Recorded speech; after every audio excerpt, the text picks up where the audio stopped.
So hello everyone, back again with me with another book review. And first of all, I would like to apologize since I did not upload a book I did not upload a book. I did not upload a video last week, and the reason was because I wasn't able to finish the book that I'm going to talk about today. That is The Anatomy of Motive by John Douglas and Mark Olshaker.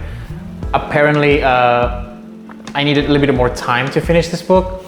But I finally finished it back on Monday, and now I can talk about it with you. So, do I like it? Do I hate it? Well, let's get right on with it. So, The Anatomy of Motive by John Douglas and Mark Olshaker, as the name implies, deal with motivations. What motivates certain people to commit the crimes that they commit, basically. And the reason why this is important is because people don't just wake up one day and then decide to commit crimes, especially killing someone. Usually there are motivations behind their actions. In addition to that, motivations are important in helping the law enforcer to find out who commits the crime. Because there is this one equation that they try to follow when they try to catch the perpetrator, and that is how the crime is committed plus why the crime is committed equals who commits the crime. So in general, that's what the book is about. So now with the introduction out of the way, let's talk about some of the things that I like first, and we'll move on to the negative things.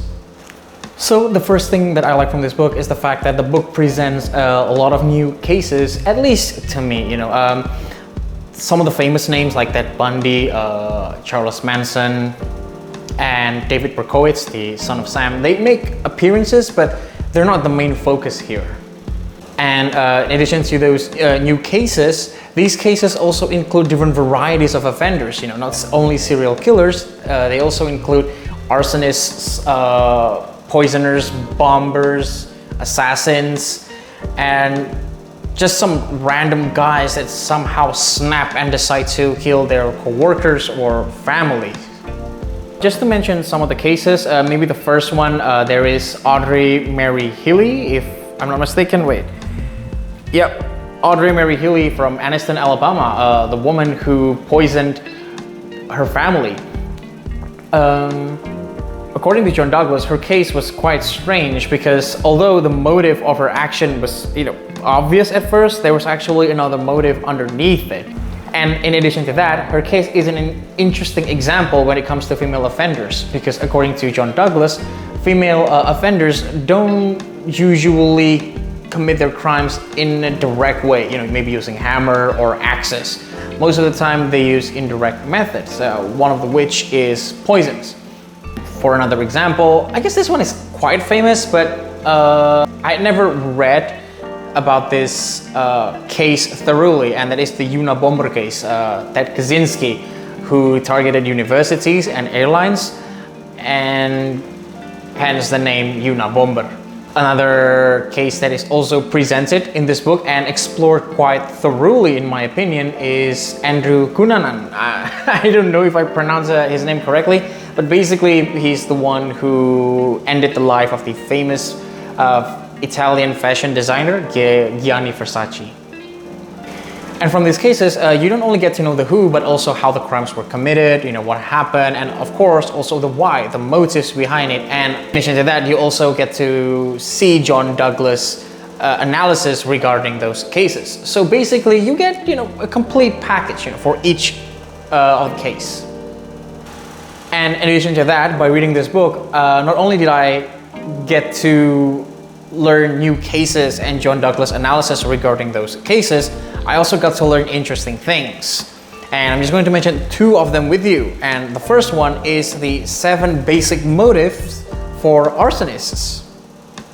And for this one, I have to open up the book because I don't remember all of the 7 motives. So according to John Douglas here, there are 7 basic arson motives that they encounter, at least most of the time. And they are fraud, pyromania, crime concealment, vanity, spite or revenge, civil disorder, political or revolutionary activity, and lastly, the simple mischief of juveniles and adolescents playing with fire. Okay, so another interesting thing that I also got to learn from this book is related to characteristics of an assassin. And according to John Douglas, assassins tend to be white male who are loners and have self-esteem problems. They are also paranoid, and they are actually, more often than not, subordinates. This is due to the fact that they lack, self-esteem or confidence. So most of the time, they follow figures who they see to be leaders. But not only that, they also sometimes compensate their lack of self-esteem or confidence by having this fetishism towards gun. And lastly, I think this one was the one that I found to be interesting. This one is related to the way assassins express themselves. So since most assassins cannot, well, they can, but most of the time they don't socialize with people. Most of the time they're just isolated and loner, like I mentioned earlier before. So the way they express themselves is through journals and diaries. They write everything that they experience, all of the problems that they face in their journals. And yeah, it was interesting to know that.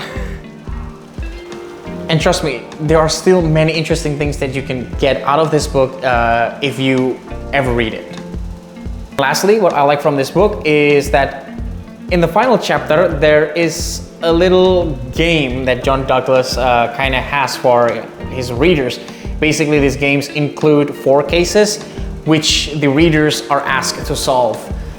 Although that segment is not that long and it's a bit short, I did still have a good time with it. And if you are a true crime fan or maybe a detective story, fan, I think you will enjoy that part as well.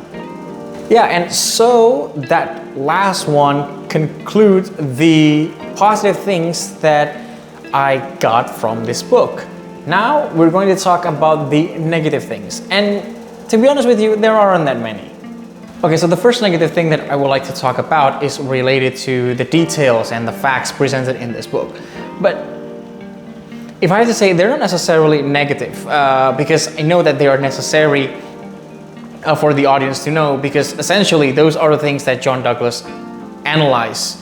But at one point, and I have to admit, at one point it did overwhelm me because there are just so many names, dates, locations, and follow-ups here and there. And at one point I actually got tired, so that's the reason why I wasn't able to finish it only in 1 week. I decided to just take it slowly and just go with the flow. If I need more time, then so be it. Okay, so the next negative thing that I would like to talk about is related to how the book is organized.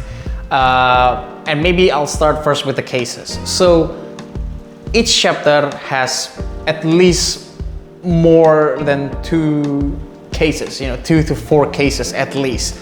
But the only way you can tell that you are actually moving into a new case is through this kind of little gap. I don't know if you can see it, but there is this kind of little, this wide gap. So this gap is the only indication that, oh, right now we are moving into a new case.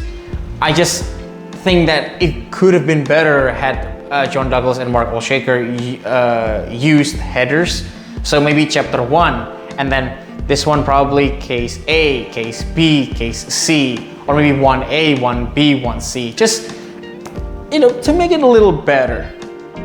And the next thing that I would like to talk about, but still related to the way the book is organized, are the conclusions.